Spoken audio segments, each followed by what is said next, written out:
olona iray no maty, iray tsy hita popoka ary misy 537 kosa ireo traboana tao aorian'ny fandalovany Rive-Doza Gombe, izany antotany savonjy maika nampitain'ny Bijon National misahana ny loza sy ny tany-dondoza na ny BNGRC.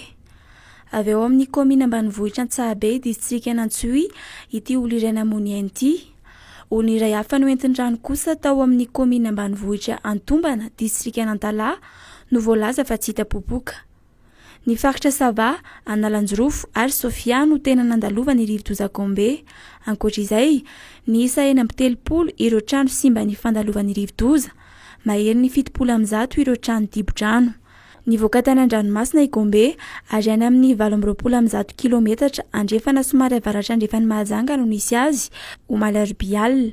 Ny Antombo ny heriny ary mahatratratra amin'ny 30 kilometatra isan'ora ny rivotra entiny, arahina tafiotra 30 kilometatra isan'ora. Mikisaka miakandrefana andiany ary azo any Mozambika.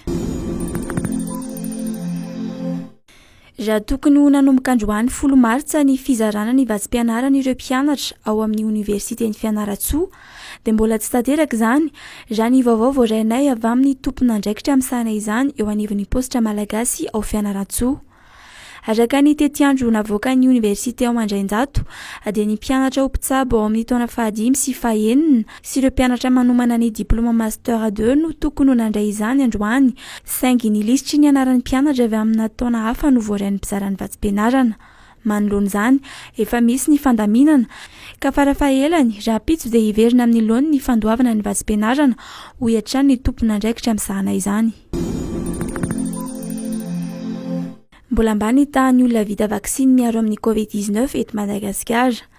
Ny 570 ireo fatram-baksiny 10 hetsy sy 4 tapitrisa tonga teto Madagasikara ihany no efa nampiasaina hatreto, araka ny voalazany vondrona iraisam-pirenena amin'sana ny fahasalamana na ny OMS androany alakamisy.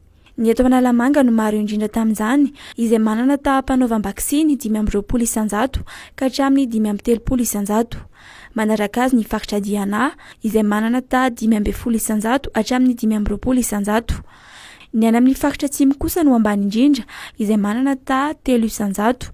Araka ny fanazavan'ny tompon'andraikitra eo anivon'ny OMS, dia ny fatahorana sy ny tsy fahafantarana ny vaksiny no mahatonga ny olona tsy mazoto manao vaksiny. Olona 8 tapitrisa no kasaina atao vaksiny ho an'ny taona 2020 sy 2021, araka ny fanazavan'ny OMS. Mbola ny fanentanana hatreto no paikady ampiasain'ny fitondram-panjakana sy ireo mpiara-miombonantoka amin'ny famporisihana ny mponina iroso amin'ny fanaovam-baksiny.